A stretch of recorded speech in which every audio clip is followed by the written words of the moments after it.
Oi, turma. Vamos dar continuidade ao nosso conteúdo. A gente vem falando aí há um tempo, né, sobre as infecções hospitalares. Já falamos sobre as infecções ocasionadas por bactérias, por alguns vírus, tá? E hoje nós falaremos sobre as doenças infecto-contagiosas que são ocasionadas por fungos e parasitas.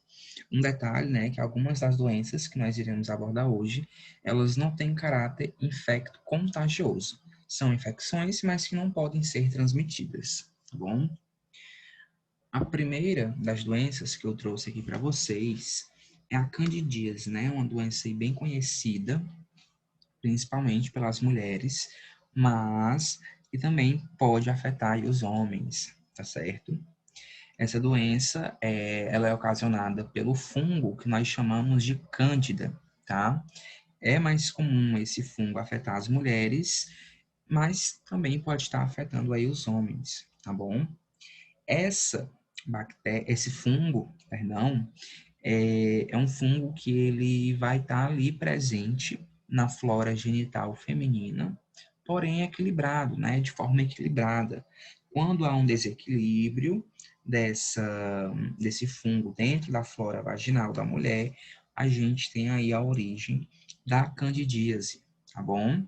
Então, nas mulheres, a candidíase ela pode ocasionar vermelhidão, dor e coceira, e no homem vai atingir a pele, unhas, garganta, boca e até a corrente sanguínea, tá bom?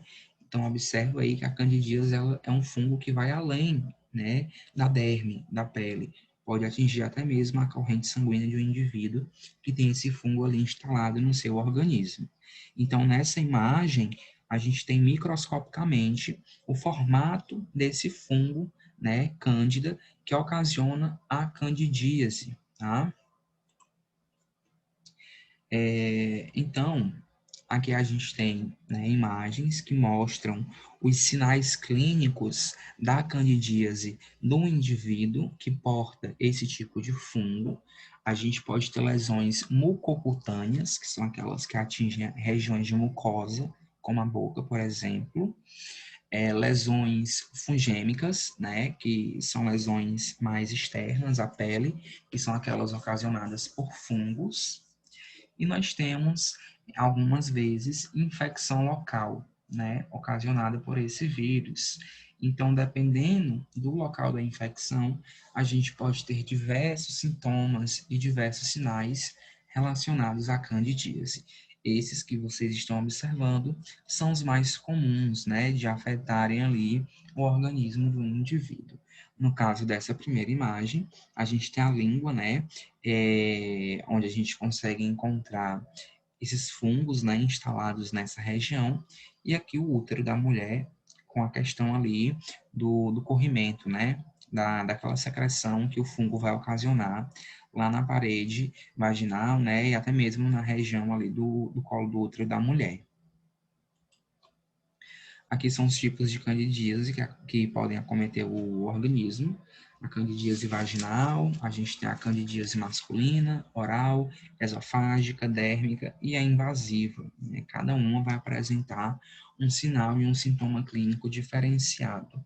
Na mulher, o mais comum são placas brancas na vagina, né? Essas placas são ocasionadas pelo fungo, então é como se fosse uma sujeira presente naquele local.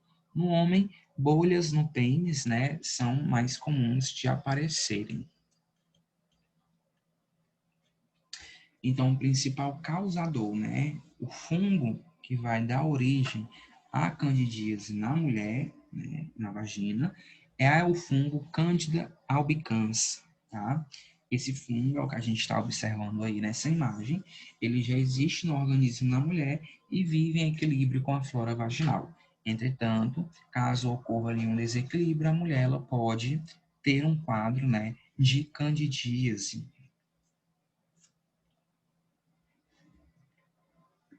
Então, os principais fatores que podem da origem à candidíase são locais quentes e úmidos, certo? Que são ali mais fáceis do fungo conseguir se instalar e se propagar, tá?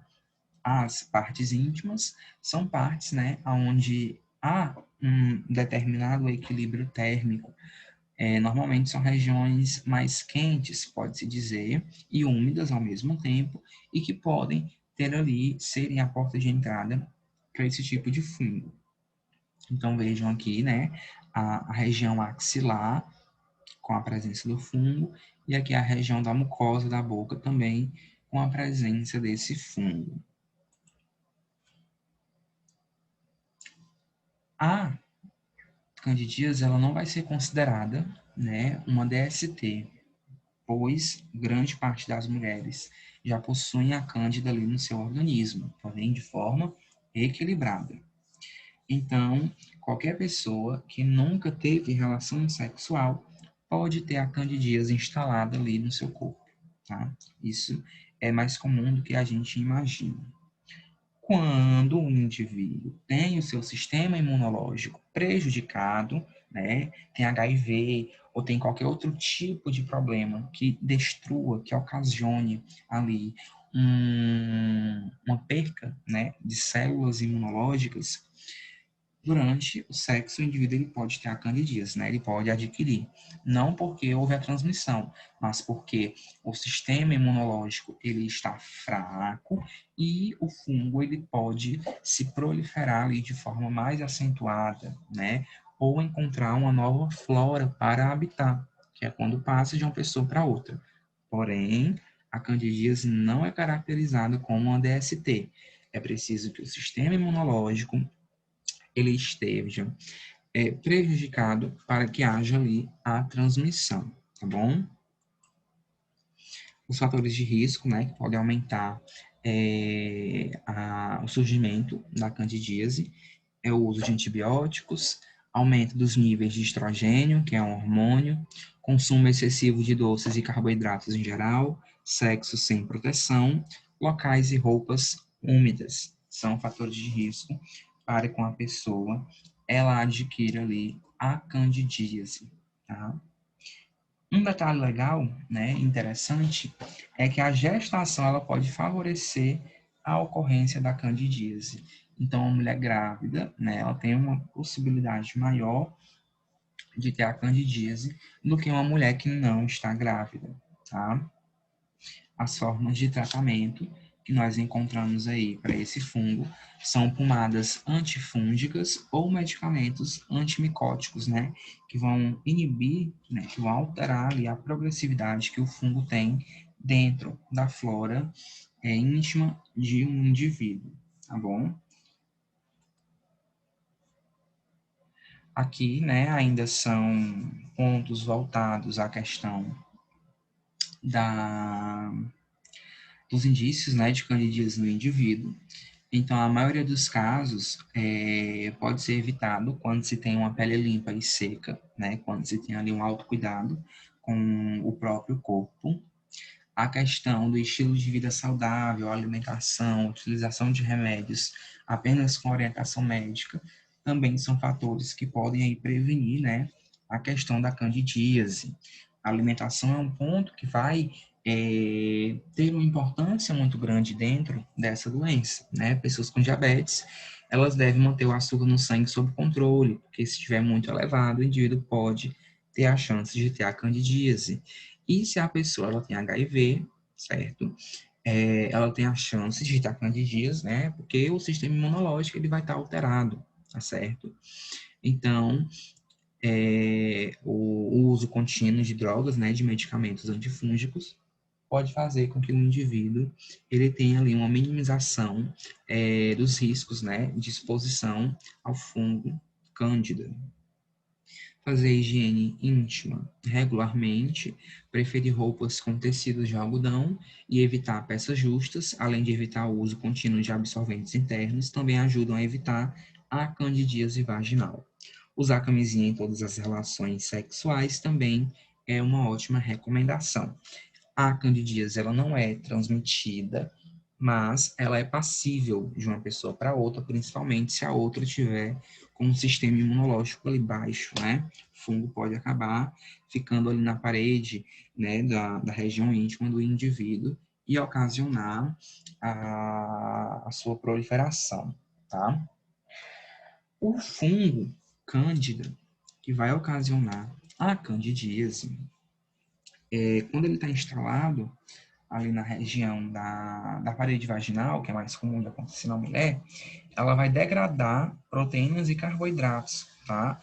Para poder obter carbono e nitrogênio, que são elementos essenciais para o desenvolvimento do fungo dentro da parede vaginal, tá? Então, a candidíase, ela pode ser uma infecção, né, de caráter endógeno e exógeno. Pode ser endógeno, quando a gente vai ter ali o paciente, né, acarretando o desenvolvimento da candidíase, e exógeno, quando algum profissional ele leva o fungo até o paciente, normalmente com a região das mãos, tá? Então, dentro da candidíase, nós temos esses dois tipos de infecções, tanto a endógena como a exógena. A histoplasmose é uma outra patologia que a gente tem, onde a gente vai ter ali uma infecção que acontece através das vias respiratórias, atingindo a região dos pulmões, tá? Principalmente. Nós temos o fungo Histoplasma capsulatum, ocasionando a questão da infecção dentro do organismo do indivíduo. E aqui a gente vai ter o fungo, né, lá na região das fezes de pássaros e qualquer tipo de morcego. Quando essas partículas elas se espalham no ar e entram em contato com a via respiratória de um indivíduo saudável, a gente vai ter ali o desenvolvimento da histoplasmose, tá? Então vejam que nessa imagem nós observamos como esse vírus ele é microscopicamente, tá? Os sintomas da histoplasmose, eles são semelhantes à de uma pneumonia, né? E pode evoluir aí os casos, os sintomas podem evoluir, na verdade, de forma mais agressiva. Então, aqui a forma, né, como acontece a instalação desse fungo dentro do organismo do indivíduo. Então, nós temos o histoplasma capsulatum sendo levado até a via respiratória do indivíduo, pois esse fungo pode se espalhar no ar. Esses fungos, eles chegam até a região dos alvéolos pulmonares, que é onde a gente vai encontrar as estruturas que são responsáveis pela troca gasosa, tá? Esses fungos, eles conseguem atingir células imunológicas, e essas células imunológicas, elas conseguem levar, né, esse fungo para diversos locais do corpo de um indivíduo, podendo aí a histoplasmose ocasionar uma série de sintomas que não sejam voltadas apenas para o sistema respiratório.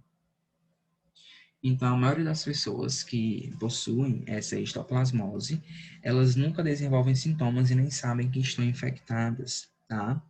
Porém, quando a gente fala de crianças ou de pessoas que têm o sistema imunológico comprometido, a gente tem a histoplasmose se caracterizando como uma doença grave, tá? Então, os sistemas, né, os locais mais afetados pela histoplasmose são os pulmões, o sistema gastrointestinal e o sistema nervoso central. Nessa imagem abaixo, a gente apresenta aí sinais, né, na pele de um indivíduo, onde nós podemos observar a presença da histoplasmose. Nessa segunda imagem, a gente tem um paciente com AIDS, né? Então, o seu sistema imunológico ele está debilitado e logo após isso ele está suscetível a adquirir algumas doenças, né, de forma mais agressiva. No caso dessa segunda imagem, o indivíduo ele tem AIDS e adquiriu a histoplasmose, né, de forma que ela está sendo representada aqui de forma cutânea na pele dele ou dela.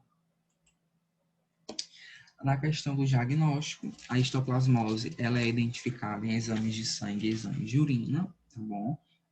Onde pode-se observar ali a presença de anticorpos ou proteínas que vão indicar o contato prévio com o histoplasma, né, que ocasiona aí essa doença. Quando eu falar de histoplasmose, tá, eu falo de uma doença aonde a infecção ela não é contagiosa, tá? Então, o contágio ele não vai acontecer de uma pessoa para outra. A doença de Chagas, ou tripanossomíase americana, né, que é o nome mais comum que as pessoas estão chamando hoje, é uma doença ocasionada por um protozoário chamado de Trypanosoma cruzi, tá? Esse protozoário normalmente precisa de um vetor. Lembra da nossa aula, né? Nós falamos de vetores, são normalmente animais que conseguem levar a doença até um indivíduo. Então, esse protozoário ele vai estar dentro de um vetor, e esse vetor, que logo mais iremos falar sobre ele, ele consegue levar esse protozoário até o organismo humano, dando origem à doença de Chagas. Tá? A doença de Chagas ela é caracterizada por ter uma fase aguda, tá? Onde o indivíduo ele pode apresentar ou não sintomas, e nós temos a fase crônica, onde nós temos os sintomas se manifestando clinicamente. Normalmente, os sintomas estão voltados ao sistema cardíaco e digestivo, tá? Uma complicação, né, que a gente tem é a cardiomegalia, é a inflamação ali do músculo cardíaco, que também pode ser chamada de miocardite.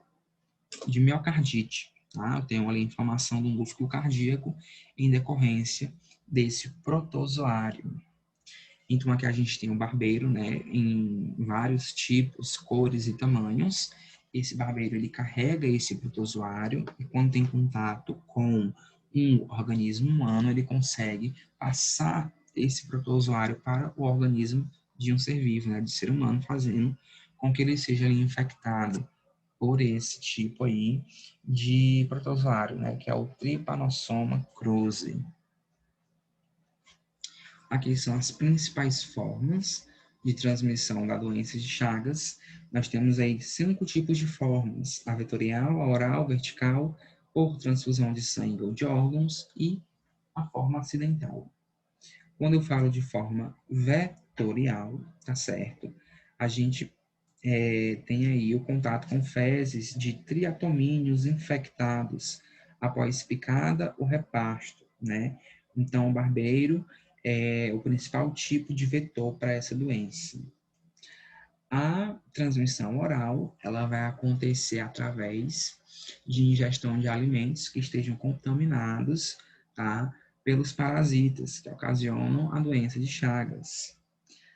A transmissão vertical, ela ocorre quando uma mulher ela passa a doença para o seu filho durante a gravidez ou durante o parto, tá bom? Então, é possível a mãe passar o protozoário para o filho.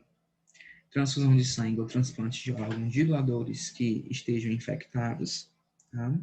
E a transmissão acidental acontece pelo contato da pele ferida ou de mucosas com material que esteja contaminado, né? Pelo protozoário aí que ocasiona a doença de Chagas. O período de incubação, né, ele depende do tipo de transmissão que acontece. Então, a transmissão vetorial, nós temos aí de 4 a 15 dias. Na transmissão transfusional ou algum tipo de transplante de órgãos, a gente tem de 30 a 40 dias, ou até mesmo mais. E, quanto à transmissão oral, nós temos de 3 a 22 dias. Na transmissão acidental, o indivíduo leva até 20 dias para poder manifestar ali um sintoma. Aqui a gente observa a questão do barbeiro, né? Como que acontece esse ciclo dele passar o protozoário para o organismo humano, tá bom? Então, vejam que a gente tem aqui a passagem do protozoário para o inseto, né? Aqui o desenvolvimento do inseto. Esse inseto ele pode picar o indivíduo ou a pessoa pode entrar em contato, né, com as fezes desse barbeiro e adquirir ali a doença, tá? Os sintomas, né, inchaço nos olhos, febre, enjoo, dores de cabeça. Os sintomas variam de acordo com a fase em que se encontra ali o doente, né? Se ele estiver na fase aguda, os principais sintomas ficam sendo febre prolongada, né, por mais de 7 dias, dor de cabeça, fraqueza intensa, inchaço na região do rosto e das pernas. Na fase crônica, o indivíduo ele já apresenta ali problemas cardíacos e digestivos, como insuficiência cardíaca, né, megacólon e megaesôfago. Esse megacólon e megaesôfago é o aumento de tamanho ali do cólon, né, que é o intestino grosso, e do esôfago. Na questão dos problemas cardíacos, também se enquadra a miocardite, que é a inflamação do músculo cardíaco. Então vejam, né, algumas características e uma imagem aí do barbeiro, que é o vetor da doença de Chagas. A prevenção, né, está ligada à forma de transmissão. Então, a limpeza adequada, né, existem agentes de saúde que colocam alguns tipos de remédios para poder evitar a presença do barbeiro dentro de casa. Currais, galinheiros e cercas devem estar o mais distante das casas, isso para quem mora na zona rural, há uma facilidade do mosquito ele se encontrar nesses locais, né?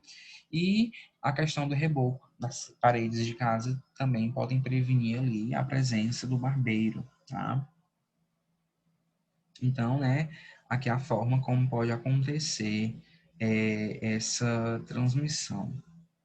Aqui nós temos um tatu, que pode ter contato com esse barbeiro, o barbeiro pode ter contato com o rato, por exemplo, o rato pode ter contato com o gato, ou vice-versa, e o gato vai ter contato com os seres humanos e pode acabar passando ali, né, o protozoário.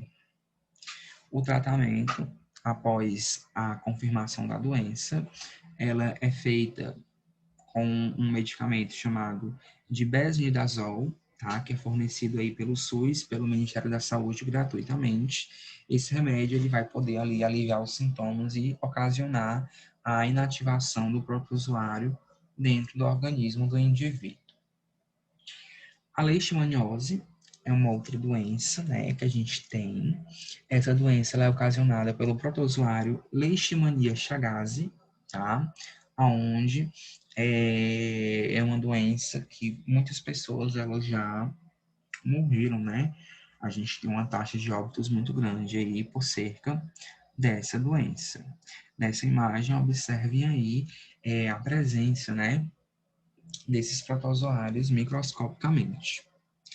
A leishmaniose, tá? Ela é uma doença infecciosa sistêmica, onde ela atinge principalmente um único sistema. Normalmente, a gente vai ter ali o sistema digestivo como sendo o mais afetado, porém, essa doença pode afetar outros locais. Os sintomas principais ficam sendo febre de longa duração, aumento do fígado e do baço, perda de peso, fraqueza, redução da força muscular e anemia, tá? Aqui é um sinal da leishmaniose, certo? A presença de feridas na derme. E aqui o ciclo da doença, né? Como ela acontece. Existe um mosquito chamado de mosquito palha, tá?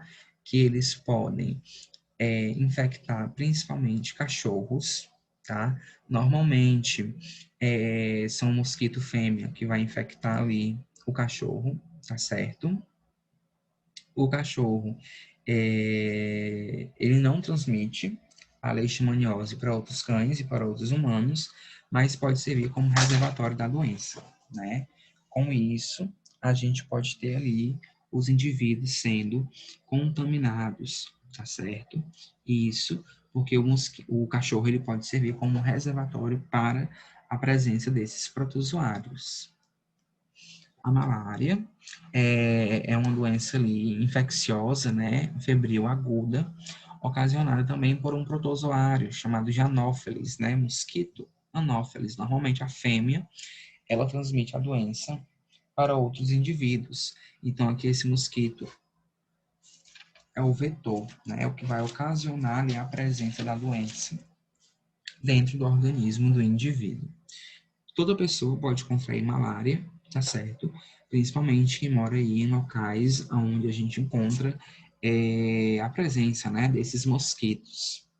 principalmente na zona rural ou florestal. A malária ela não é uma doença contagiosa, tá? Uma pessoa doente não pode transmitir para outra. É necessário a participação de um vetor, que é esse mosquito Anopheles que nós citamos anteriormente. Aqui os sintomas da malária: febre alta, calafrios, tremores, sudorese, dor de cabeça, são os mais comuns, né? Podendo ainda haver a presença de náuseas, vômitos, cansaço e falta de apetite. Aqui o ciclo de vida, né, do parasita que ocasiona ali a malária, tá? A malária é uma doença que ela atinge ali a região do fígado, com isso ela vai atingir as células sanguíneas, essas células sanguíneas, elas podem, como é que eu posso dizer? O mosquito, né, ele vai se alimentar das células sanguíneas e quando picar um ser humano saudável, pode estar ali passando, né, a questão do parasita, tá certo? Para o indivíduo. Quando o paciente ele descobre que tem malária, existe ali um tratamento ambulatorial, né, com alguns medicamentos que são fornecidos pelo SUS, porém, apenas casos mais graves são hospitalizados. A grande maioria faz o tratamento com remédios e fica curado, tá certo? O tratamento ele depende de fatores como a espécie do protozoário infectante, a idade do paciente, condições associadas, né, tais como gravidez e qualquer outro tipo de problema de saúde que o indivíduo ele tiver, tá? Em áreas endêmicas, né, onde a gente tem ali a malária em determinadas regiões específicas, a pessoa que tem a malária, ela pode estar inapta a doar sangue, né? Pois a gente pode ter ainda a presença do protozoário, né, dentro do organismo do indivíduo. Então, a pessoa que tenha tido malária nos 12 meses que antecedem a doação, pessoa com febre ou suspeita de malária nos últimos 30 dias, pessoa que tenha se deslocado ou procedente de área de alto risco há menos de 30 dias, né, também não podem fazer aí a doação de sangue, porque pode haver a presença da malária na região do sangue. Se a pessoa tiver malária pelo protozoário Plasmodium malariae, ela não poderá mais doar sangue, tá? Para as outras espécies, existe aí um certo tempo que pode fazer a inativação, né, do protozoário dentro do organismo. A toxoplasmose, tá? É uma doença ocasionada pelo Toxoplasma gondii, também é uma infecção. A gente vai ter ali esse protozoário presente nas fezes, né, de gatos e felinos, porém pode se encontrar nas fezes de qualquer outro animal. Então é preciso fazer a ingestão de alimentos contaminados ou de água com esse tipo de protozoário para poder adquiri-lo aí, né, e apresentar os sintomas, né, e sinais clínicos da doença.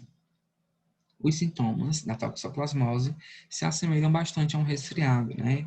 Então, às vezes, a pessoa ela tá com sintoma de resfriado e pode até não ser, né? Pode ser a toxoplasmose.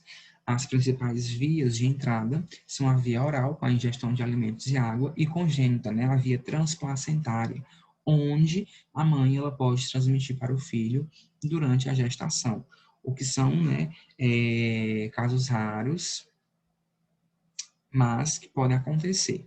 Junto com isso, a gente pode ter transfusão sanguínea, transplantes de órgãos, inoculação acidental, aerosóis contaminados, também como sendo fatores de transmissão, mas que são raros, tá? Aqui é a forma como acontece a transmissão, né, desse vírus. A gente pode ter aqui o gato, né, com as suas fezes tendo presença com alimentos, né, com água, onde esse protozoário vai se instalar. Esses alimentos e água, eles podem ser passados tanto para animais como para seres humanos, e dessa forma acontece a infecção. A mãe, né, ela pode passar do filho, ou ela pode passar para o seu filho, se ela estiver gestante. Transplante e transfusão também podem acarretar a presença, né, a origem desse tipo de infecção. Então, aqui uma imagem, né, desse fungo na região ocular do indivíduo, né, o olho, e a gente vê aqui esse fungo danificando essa região do olho. A toxoplasmose, né, ela evolui sem sequelas em pessoas que têm uma imunidade muito boa. Para quem tem a imunidade comprometida, ela pode ocasionar cegueira, diminuição auditiva e outras complicações, tá? O tratamento, ele também é disponível pelo SUS de forma gratuita, tá certo? Em caso de gravidez, a mulher deve ser acompanhada durante todo o pré-natal, né, com um tratamento adequado, a fim de que evite ali a passagem para o bebê. Aqui as formas para evitar a transmissão: lavagem das mãos após manipular carnes cruas e antes das refeições, evitar comer alimentos crus, né? Lavar bem esses alimentos que ficam próximos à terra. Após ter contato com o gato, lavar a mão, tá? Manter bichos, principalmente gato e cães, afastados dos alimentos que você tem no seu dia a dia, tá? Tudo isso pode diminuir os riscos aí de uma toxoplasmose.